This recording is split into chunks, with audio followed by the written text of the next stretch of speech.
Miller, Communications Coordinator with the American Numismatic Association, and we are at the National Money Show at the Broadmoor in Colorado Springs, Colorado. Featured at the show, we have the A&A Money Museum Showcase, and one of the central items on display is the newly acquired Baker-Manley Collection. We've got a few pieces over here that we want to share and talk about. So I have A&A Money Museum Curator Doug Mudd here, who's going to tell us a bit about the pieces we have on display. Thank you, Amanda. And if you follow me, you'll see that we have this case that has some really special pieces in it.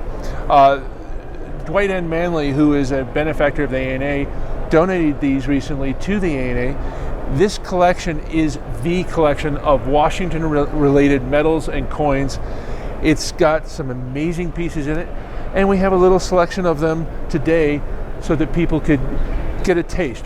There are about 950 in the whole collection, but these are a select group. One of the things that's really cool here is these two medals at the top. This is from a medal called the Washington before Boston medal.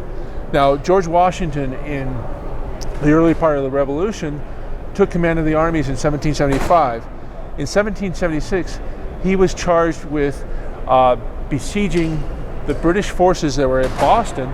They were trying to kick them out. It was a difficult task, and he managed to defeat the British army and force them to leave Boston, which was an amazing feat. This is the greatest army and navy of the world at the time, and Washington, with his small army, was able to successfully force them away. This medal is the first medal issued by the United States Congress to honor leaders and generals ever. So it's an important piece. One of these pieces is an original strike. These were made in France, and they were struck in France. So these are a really important part of American history.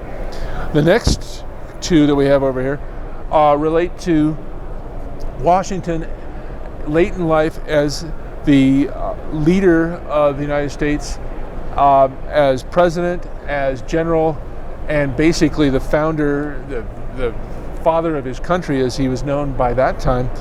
And it's known as the Manley Medal. No relation to Dwight Manley, but these medals are known as Manley medals. And they were created to celebrate Washington's accomplishment.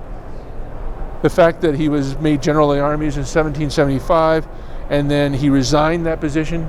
There were people at the time that thought he could become a dictator or even king, and yet he, throughout his career, was totally committed to the idea of a democratic republic. And so he resigned his commission in the army, and then he became the president. He was the first president of the United States. Again, if he had wanted to, he could have easily become president for life, as in many other new republics we've seen since the 1770s.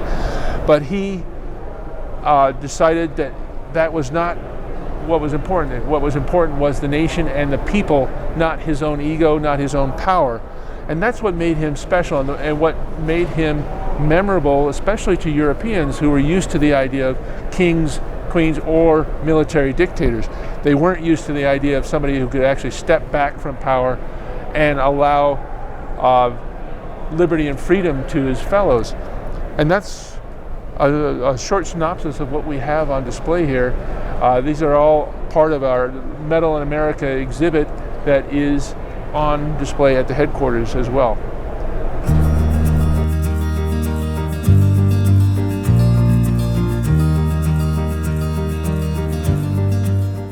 As Doug said, we did just open up a new exhibit at the Money Museum, the Medal in America.